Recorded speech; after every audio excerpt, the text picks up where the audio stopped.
Hey guys, this is Clinton Jeff and today we're checking out these 3D printed shoes.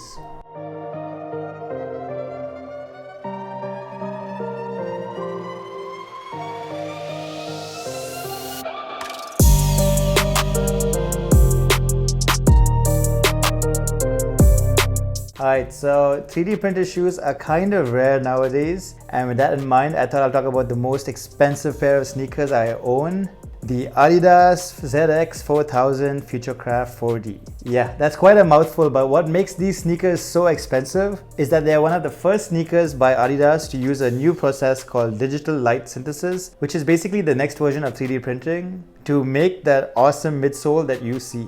Now the whole rationale behind this is that someday maybe you'll be able to walk into an Adidas store and they will be able to custom print a midsole for your sole, as in the sole on your feet, so that you can get the best cushioning possible for yourself. But in the meanwhile, it's not really happening right now because of the sheer cost of this material, and the process is still somewhat slow.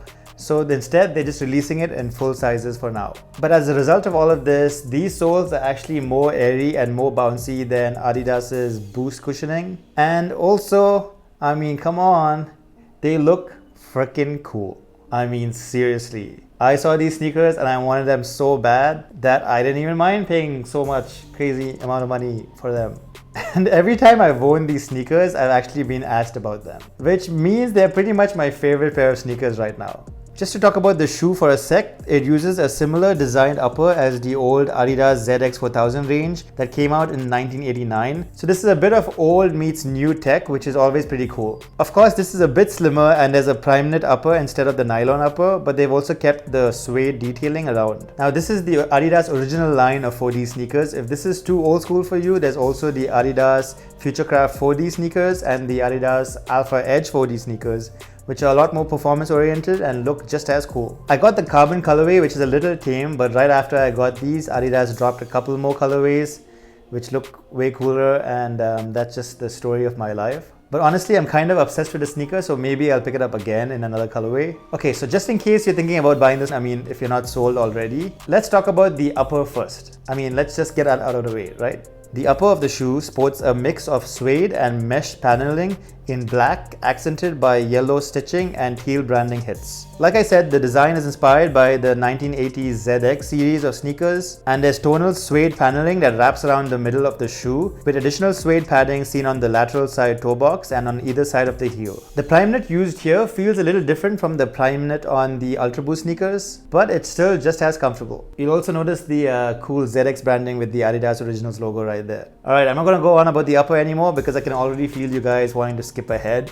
Alright, so let's talk about what everyone's wondering about. The most attractive thing about this sneaker has to be that porous mint green 4D midsole technology, which contrasts the straight black tone found on the upper. There's this very neat pastel green interweaved honeycomb design. Adidas actually only recently announced this cushioning technology in about 2017, and the claim is that this is crafted with light, oxygen and liquid resin, which is a pretty big deal. And yeah, you heard me correctly, light and oxygen.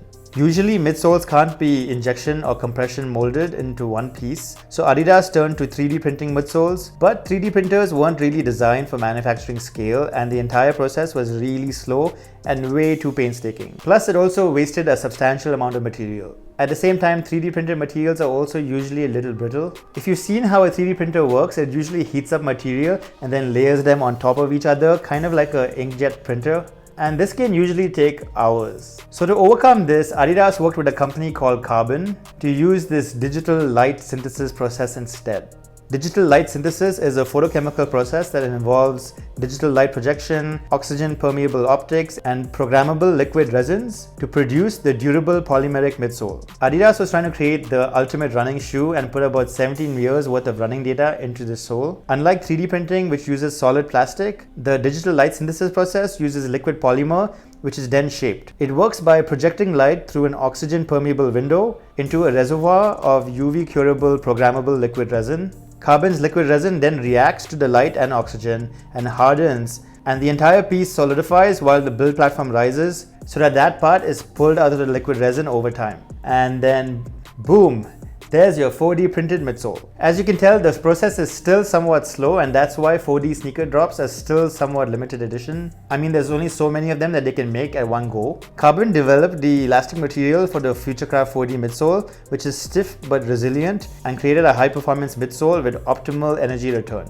They also worked with the Adidas design team to create that signature linen green color as well. It's actually quite soft and flexible, and if you look at it through the right angle, you can actually see right through. In the heel, the pattern is very widely spread apart, so it's soft, but as you go towards the toe, it's printed closer together, so it gets a little stiff and doesn't compress quite as much. So yeah, the pattern changes throughout the shoe, so as you go towards the forefoot, there's more support, but around the heel, it's much more softer. Trying them on, it does feel pretty good, but if you're a Boost fan, don't get your hopes up. It doesn't really feel anything like Boost cushioning. It's not extremely soft and bouncy like Boost. I mean, it's not uncomfortable, and I'll probably do a video of this versus Boost later on. But honestly, if you didn't know it's 4D, you might think it's just another regular midsole. Granted, it's better than most foam cushioning, but it's very different from the Adidas Boost cushioning and very different from Nike's React cushioning as well. I mean, not a bad midsole at all. It's actually really comfortable, but just don't compare it to Boost. And honestly, if you're buying this, you're buying it for the style. I mean, I know why I bought it. Look at it, right? I mean, seriously. Look at that sneaker. Another difference versus the Boost sneakers is that the outsole here doesn't have any cut-throughs so that nothing gets stuck into the midsole. In fact, the reason why I don't wear the sneaker quite as much is because I'm really petrified of any dirt getting inside and being stuck there for all eternity. But still, it's cool to see this bit of technology come all the way down to sneakers as well. So yeah, Adidas's Boost cushioning is still my favorite overall. But like I said earlier, this is my favorite sneaker right now. It's kind of because of the industrial design, and you guys know I'm a sucker for having the latest technology, even if it's in a sneaker apparently.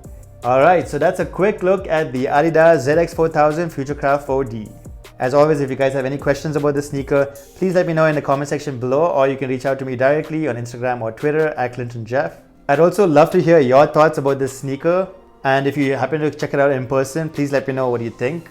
And of course, if you like this video, don't forget to hit the like button right below and maybe subscribe, because that would be appreciated. And yeah, that's about it. Thanks for watching, guys, and I'll catch you in the next one.